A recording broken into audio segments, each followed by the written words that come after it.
आपसे मेरा निवेदन है, बड़ी विनम्रता से आग्रह है, आज तुम्हारी रसोई पवित्र नहीं है, रात्रि में भोजन बन रहा है, रात्रि में भोजन किया जा रहा है, अपने आप को कहते हो कि जियो और जीने दो, महावीर का यही संदेश। ऐसा लग रहा है जैसे तुम्हारे लिए नहीं पड़ोसी के लिए कहा जा रहा है। ध्यान रखना, आपसे मेरा निवेदन है। इसलिए मैंने पुलक मंच बना करके सभी को धर्म से जोड़ने का प्रयास किया है। ध्यान रख, संगठन रूप में हमें धर्म को जिंदा रखना पड़ेगा। आपसे मेरा आग्रह है, मैं किसी को रात्रि भोजन त्याग कराता हूं ना, तो मालूम वो क्या बोलता है? बोलता है महाराज ये रात्रि भोजन त्याग बाहर की छूट, बाहर की छूट। एक शहर में तो ऐसा हुआ, मैंने कहा बाहर की छूट, बड़ी दुर्दशा हो गई। बेचारा रोज गाड़ी उठाए, 20 किलोमीटर गांव से बाहर जाए और खा के चला आए। ध्यान रखना, मैंने कहा यार नहीं सुधरने वाले बाणी है, कुछ भी कर लो ये नहीं सुधरेंगे। ध्यान रखना है, कितना भी कर लो, बाहर की छूट। एक जगह तो मैंने क्या किया, एक जगह मैंने नियम दिया, आहार कर रहा था, मैंने कहा बाहर के खाने का त्याग कर दे, होटल का त्याग कर दे, ढाबे के खाने का त्याग कर दे। उसने कहा त्याग, मन शुद्धि, वचन शुद्धि, काय शुद्धि, बाहर का त्याग, बाहर का त्याग। मैंने कहा बड़ा अच्छा श्रावक मिला है, इतनी जल्दी त्याग कर दिया। मैं दूसरे दिन वहां से निकल रहा था, खड़े होकर के वो आदमी एक ठेले में समोसे खा रहा था। मैंने कहा इधर आ, तूने तो कल नियम लिया था ना। तो बोले नियम पाल तो रहा हूं। मैंने कहा क्या पाल रहा है, क्या नियम दिया था? बोले आपने कहा था बाहर का त्याग, तो समोसे के अंदर का आलू खा रहा हूं, बाहर का त्याग। आदमी इतना होशियार है, ध्यान रखना। समोसे के आलू खा रहा हूं, ऊपर का जो कवर है वो मैदे का, बाहर का है, बाहर का। तेरे की नहीं सुधरे आदमी, चाहे कुछ भी कर लो। ध्यान रखना है, कितना भी नियम दे दो ये सुधरने वाले नहीं मान। आदमी गलियां निकाल लेता है। एक बार आगरा में अकबर ने आदेश कर दिया, कंजेस्टेड गलियां थी, कोई भी 4 घोड़े की बग्गी लेकर आगरा में प्रवेश नहीं करेगा, वरना उसको कानून सजा देगा। मुल्ला नसरुद्दीन पहुंच गया 4 घोड़े की बग्गी लेकर। अरे लोगों ने कहा यार तेरे को नियम नहीं मालूम? बादशाह ने फरमान जारी किया है कि 4 घोड़े की बग्गी लेकर नहीं आ सकते हो। पकड़ लिया मुल्ला को, ले गए दरबार में, इसमें फांसी पे लटकाओ, इसने राज आज्ञा तोड़ी है, कानून तोड़ा है। बोले कहां तोड़ा है? अरे बोले पागल, दिमाग खराब है, दरवाजे लेकर खड़ा है और कह रहा कानून नहीं तोड़ा है। मुल्ला ने, अकबर ने कहा लटकाओ इसको फांसी पे, कानून तोड़ा इसने। उसने कहा महतशाह हुजूर थोड़ा सोच लो, लटकाने से पहले गलत न्याय मत करना। बोले क्यों? बोले 4 घोड़े की बग्गी लेकर नहीं आना, आपने आदेश किया था। तो बोले मैं कहाँ लेकर आया हूँ? बोले वो तो खड़ी है सामने, पुलिस ने पकड़ रखा है, 4 घोड़े की बग्गी को जब्त किया है। बोले जाके अच्छे से तहकीकात करो। बोले क्यों? बोले 2 घोड़ा है, 2 घोड़ी है, 4 घोड़े कहाँ है? ध्यान रखना है। आदमी कानून कैसे तोड़ता है? आपने 4 घोड़े का फरमान किया है, घोड़ी का तो नाम ही नहीं है, कानून तोड़ता है। यहाँ नियम बनाओ, वहां टूटना प्रारंभ हो जाया करते हैं। ये हुआ मान्यवर। आपसे निवेदन है जैनियों, आजकल हिंदू लोग ना, सनातनी लोग शादी के कार्ड छपाते हैं ना, तो उसमें लिखते हैं जैनों के लिए दिन में भोजन की व्यवस्था है। और जब हमारा ये जैनी जाता है ना, और वो कहते चलो भोजन कर लो, आपका दिन अस्त हो रहा है। नहीं नहीं, हमको तो चलता है। बेचारा सनातनी लिख रहा है कि जैन को भोजन की व्यवस्था, और ये कह रहा हमको तो। उनने भी कहा यार फालतू लिख रहे, हटाओ ये लाइन, आज के बाद लिखो ही नहीं, ये तो चरते हैं रात को, ध्यान रखना है। नहीं खाते नहीं, ये तो चरते हैं। मान्यवर, आपसे निवेदन है, आज से एक आग्रह करूंगा कि अपनी पहचान बनाए रखना है। रात्रि भोजन का त्याग जैनों की पहचान होती है। मान्यवर, मैं छूट तो नहीं दे रहा हूं और न दे सकता हूं। यदि फिर भी तुम्हारा खाने का मन करे रात में, तो घर के दरवाजे बंद करके कमरे में चुपचाप खा लेना। लेकिन किसी की शादी पार्टी और सामूहिक हो, वहां रात्रि का भोजन नहीं करना, क्योंकि घर के अंदर खाओगे तो केवल तुम बदनाम होगे, और शादी में खाओगे पूरा धर्म बदनाम होगा, पूरी समाज बदनाम होगी। ध्यान रखना, आपसे निवेदन। वसीयतें सौंपिए।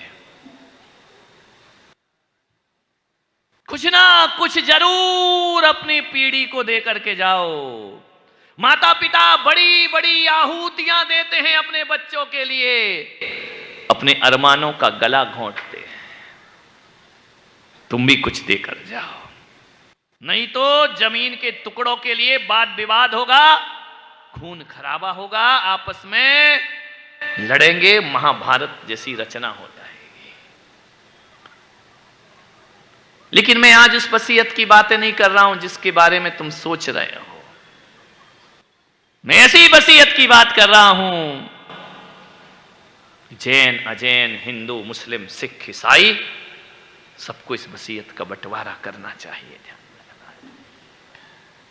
महात्मा बुद्ध 12 वर्ष की तपस्या करके कपिलवस्तु में पधारे। बड़ा स्वागत हुआ, राजा शुद्धोधन ने उनका बहुत स्वागत किया, उनका सत्कार किया गया, पुष्प वर्षा की गई, पद प्रक्षालन हुआ, पूरा गांव उनके स्वागत में उमड़ पड़ा। महात्मा बुद्ध 12 वर्ष बाद लौट कर आए तपस्या करके। राजकुमार थे, राजवंशी थे, युवराज थे। महात्मा बुद्ध का स्वागत करने के लिए जैसे ही उनके पिता राजा शुद्धोधन आगे बढ़े और उन्होंने महात्मा बुद्ध के चरण छुए, महात्मा बुद्ध ने अपने चरण पीछे कर लिए। बोले, सम्राट आप मेरे चरण मत छुओ। राजा शुद्धोधन ने कहा कि अब पुत्र तुम वो पुत्र नहीं रह गए हो, तुम महायोगी हो, बैरागी हो, तुम जीवन की साधना की इतनी ऊंचाइयों पर पहुंच चुके हो कि अब तुम्हें पुत्र कहते हुए भी मेरी रूह कांपती है, तुम महात्मा हो। महात्मा बुद्ध ने कहा, आपका ये विनम्र भाव ही मेरा सबसे बड़ा स्वागत है। महात्मा बुद्ध ने कहा कि महात्मा बुद्ध के पिता राजा सम्राट शुद्धोधन ने कहा, महात्मा मेरे महल को पवित्र करो।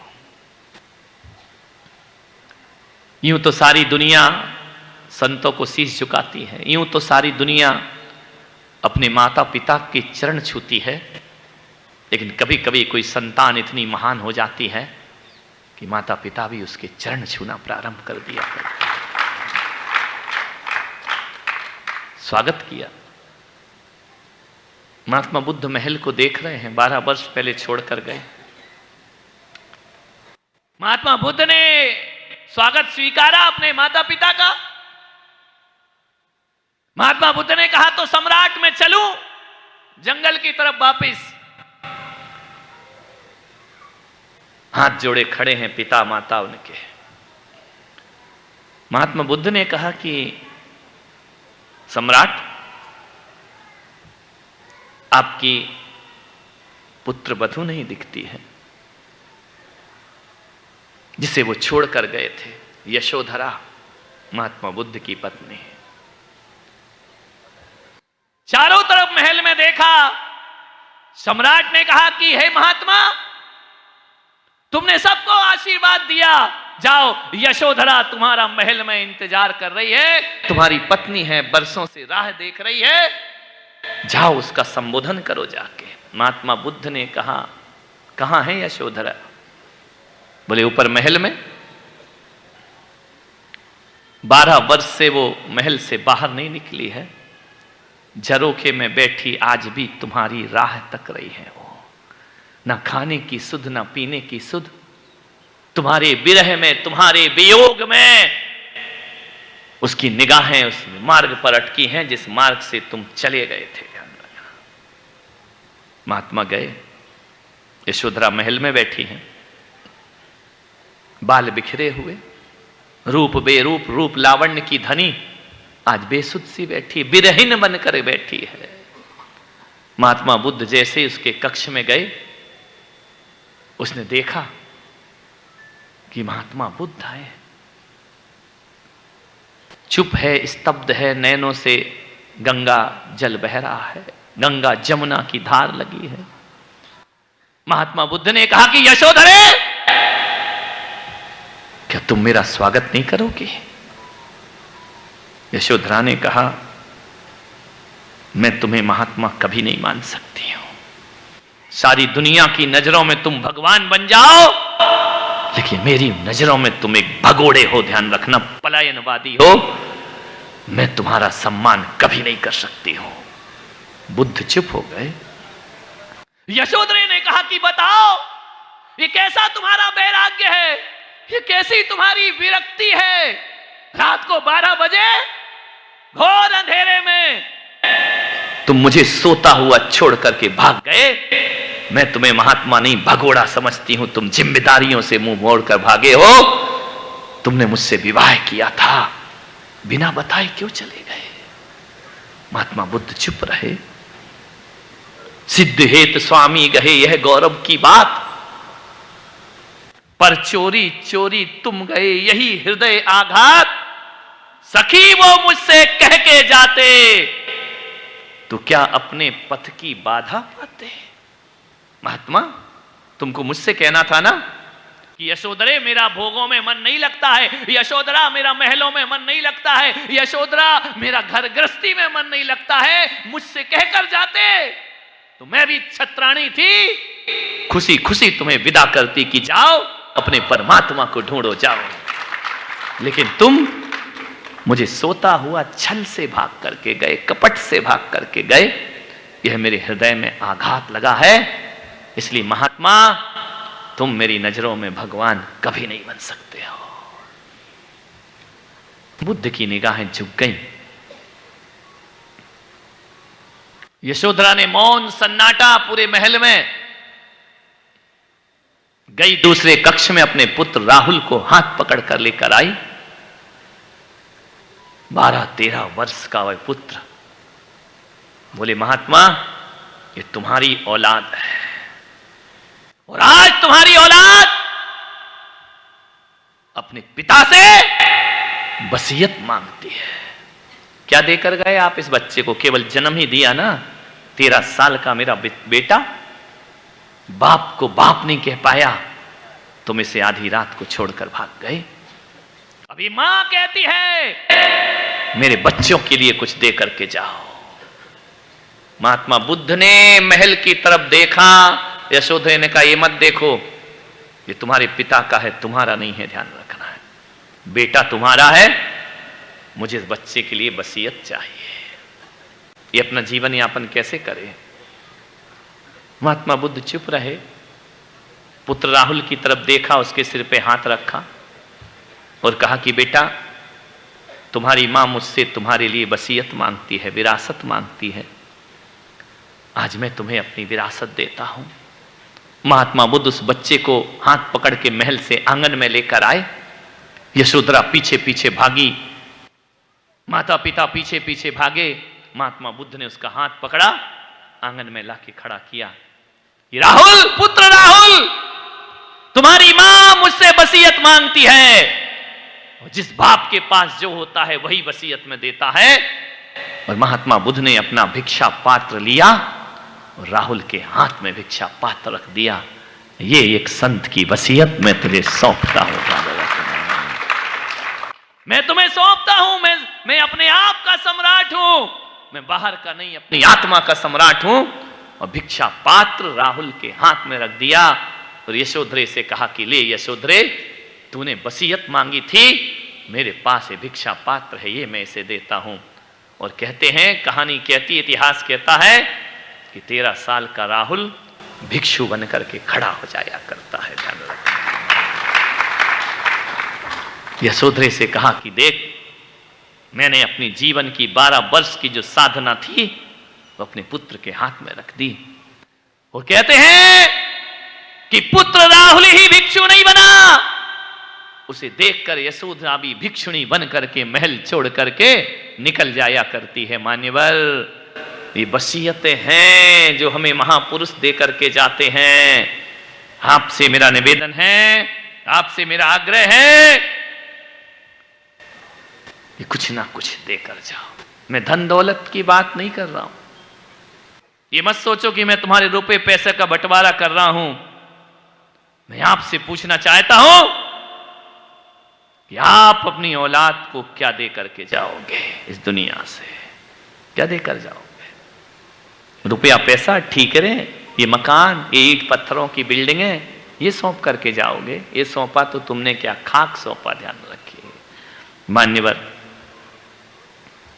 मैं जिस परिवार से हूं, मेरे शरीर की पर्याय की मेरी दादी मां जिसने सन्यास धारण किया, आचार्य शनमती सागर से अरिका बनकर के उसने जीवन जिया।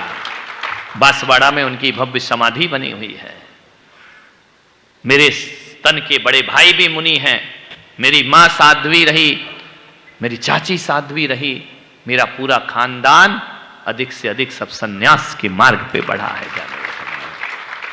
जब मेरी दादी मुझे छोड़कर जा रही थी, उसने मुझे यही कहा था कि बेटा, जिंदगी में सब कुछ करना, शादी मत करना, सन्यास लेना, ध्यान रखना है। ये जमीन, ये जायदाद, ये घर, ये परिवार, मैं इसके लिए तुझे छोड़कर नहीं जा रही कि तुम इसमें रच पच जाए। मैं तुझे कहती हूं कि बेटा, कुछ करना या ना करना, दीक्षा धारण करना, सन्यास लेना। उसने वह संस्कार घोंट घोंट कर मुझे पिलाए, वो भी सन्यासिनी हो गई। उसके बाद घर से 5-5 सन्यासी निकल गए मोक्ष के मार्ग पर। ध्यान रखना है, वसीयतें हैं ये, आपसे निवेदन करता हूं। एक मेरा भक्त है, वह टीवी से मेरा भक्त बना, मेरे प्रवचन सुनकर के भक्त बन गया। बहुत दिनों के बाद वो जयपुर पधारा, आकर के मेरे चरणों में रोने लगा। मैंने कहा, तुम कौन हो? मैं तुमको नहीं जानता हूं। बोले, आप नहीं जानते, लेकिन मैं आपको जानता हूं। मैं टीवी से आपका भक्त हूं, आपके प्रवचन सुनता हूं, यूट्यूब में सुनता हूं। तुम इनका रो क्यों रहे हो मेरे दरबार में आके? बोले, आज महाराज मैं बहुत खुश हूं। मैंने कहा, खुश हो? खुश हो और रो रहे हो? बोले, ये मेरे खुशी के आंसू हैं। बरसों से आपका इंतजार कर रहा हूं, दर्शन हो, दर्शन हो, दर्शन हो। मैं जैन नहीं हूं, लेकिन आपके दर्शन को मैं आया हूं। महाराज, एक बात मुझे बताना है, मुझे बड़ा संतोष मिलेगा आपको बताकर। मैंने कहा, बोलो, क्या बोलना है? बोले, मैंने आपके प्रवचन सुने, मैं रिश्वत लेता था, मैं झूठ बोलता था, मैं हर गलत काम करता था। ऐसा कोई काम नहीं है जो मैं नहीं करता था। हमारे रास्ते गलत थे, मेरी संगति गलत थी, मैं पी भी लेता था। लेकिन जब से आपके प्रवचन सुने, मैंने कहा, नहीं, जिंदगी को बदलने का प्रयास करना चाहिए।